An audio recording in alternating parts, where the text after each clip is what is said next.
यहूदी इलेक्शन नहीं लड़ता, पूरे दुनिया पे काबिज है।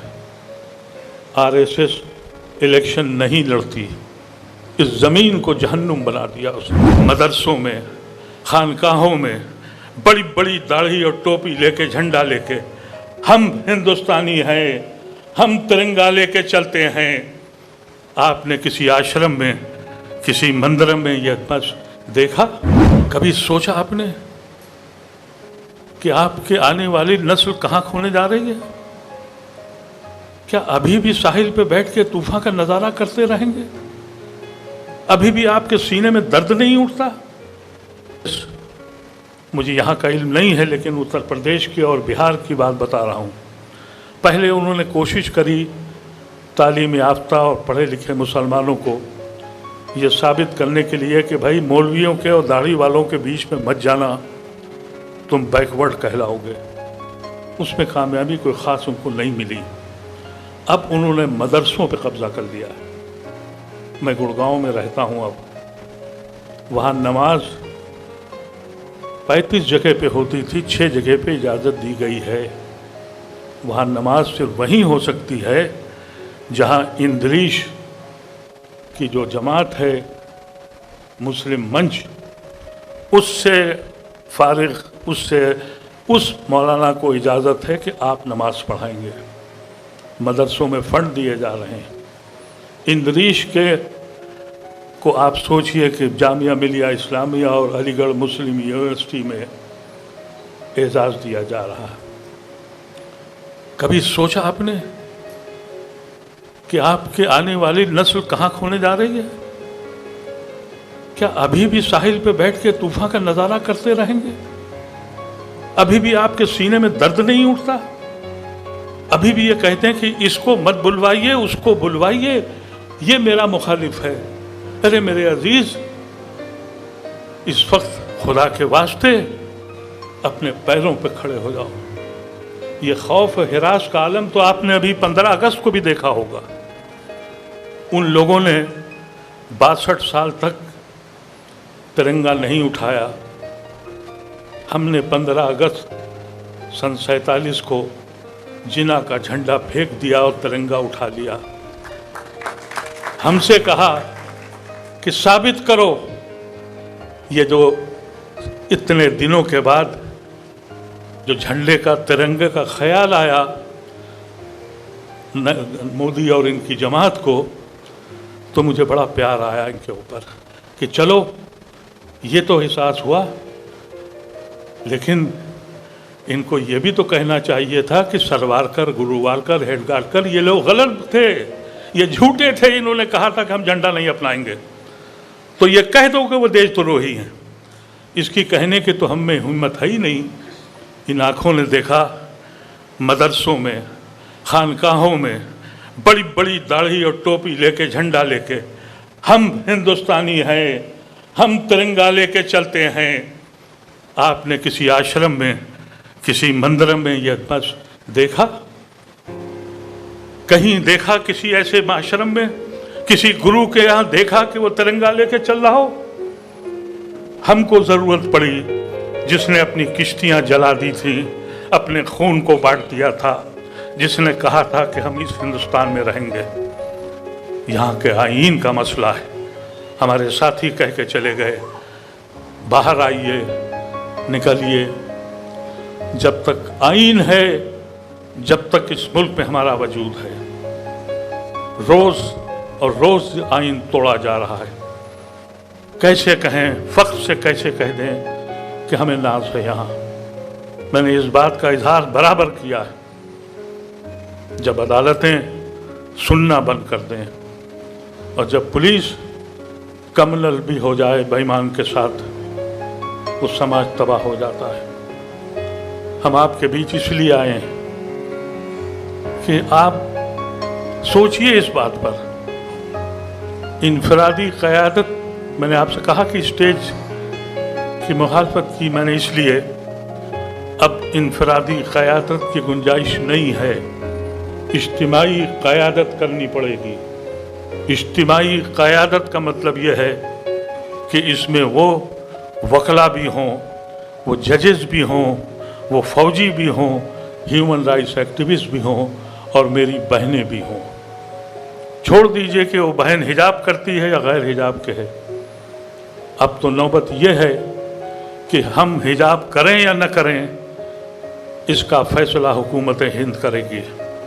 अब नौबत यहाँ आ गई कि फला फला शख्स रेलवे स्टेशन पर नमाज पढ़ रहा था। इस बयान के बाद एक मौलाना का बयान मैंने सुना कि नमाज कज़ा कर लो, अब खुले में नमाज मत पढ़ो।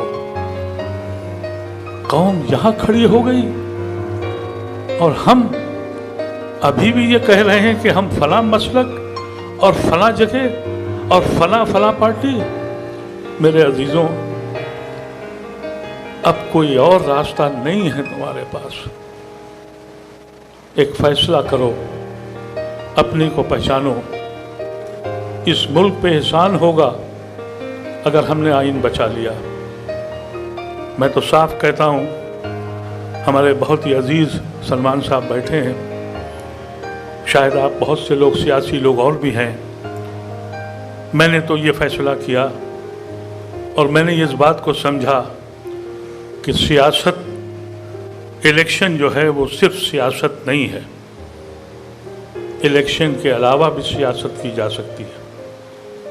यहूदी इलेक्शन नहीं लड़ता, पूरे दुनिया पे काबिज है।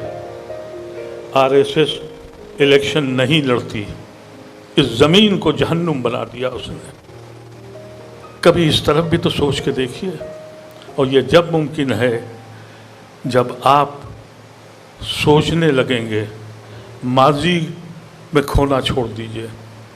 जो कौदें माजी में रहती हैं मुस्तकबिल का खुद का खाका तैयार नहीं करती, उसका जवाल की वो आखिरी सतह पर होती हैं जहाँ हम खड़े हैं।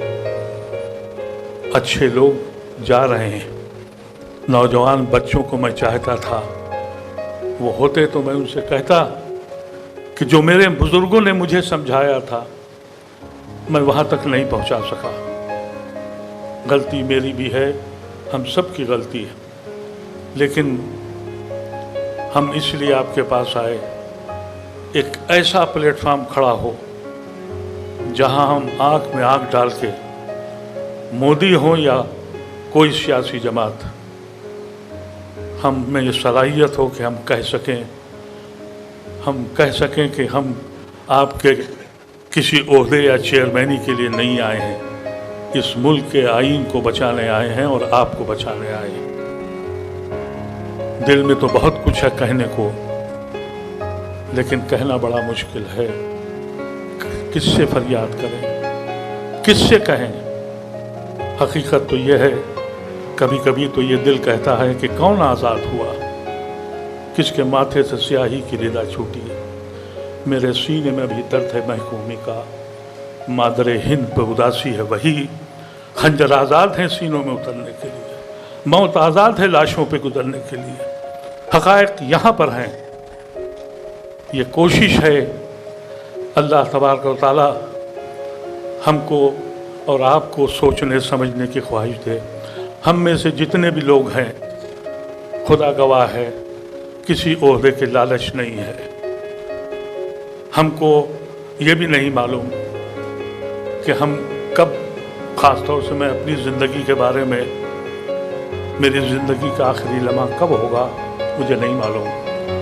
वक्त बहुत कम है। अब लेक्चर करने का, डिबेट करने का वक्त नहीं है, अमल का वक्त है। कुव्वत दीजिए एक दूसरे को, हौसला दीजिए। इस मुल्क को बताइए हमने एक बार ये मुल्क बचाया था, अब फिर हमारी जिम्मेदारी पड़ती है कि हम फिर बचाएं।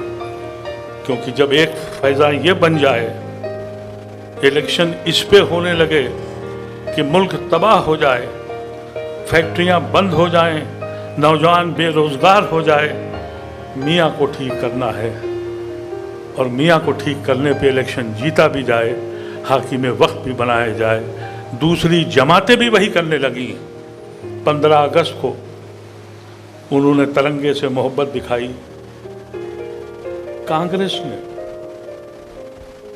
वो भी झंडा लेके चल पड़े। कांग्रेस को तो कहना उस दिन झंडे के बजाय पूरे हिंदुस्तान को रंग देते, नेहरू, आज़ाद, हिफ्जुर रहमान और सारे अकाबरीन की फोटोओं के साथ कि इनको पहचानो, तुम झंडा कहाँ से ले आए हो। लेकिन वो भी लेके झंडा चल दिए, केजरीवाल भी झंडा लेके चल दिए, मौलवी हजरात भी चल दिए। उनके जाल में कब तक रहोगे? आप सोचिए, एक इवेंट बना दिया, उसमें कांग्रेस भी चल पड़ी। अरे भाई, कांग्रेस को क्या जरूरत थी? तुम्हारे पास कौन ऐसा था जो नहीं था? तुम बड़े बड़े बैनर्स लगवाते, नेहरू के, आज़ाद के, कृपलानी के, यलोहिया के, अम्बेडकर के, रफ़ी अहमद किदवाई के। कोई बचा था? नहीं। जो मोदी कर रहा है वो हम करेंगे। तो जब ऐसी शक्ल पैदा हो, एक ग्रोह तैयार हो, और वो ग्रोह मुसलमानों का, दलितों का, दूसरी जमातों का, जो इस मुल्क की आइन को बचा सकें। मैंने ज़्यादा बात खर्च कर दी, मुझे पर्चा नहीं दिया, बहुत शुक्रिया। लेकिन दुआ कीजिए, अल्लाह ताला हम लोगों को सोचने और समझने की तौफीक दे। आमीन।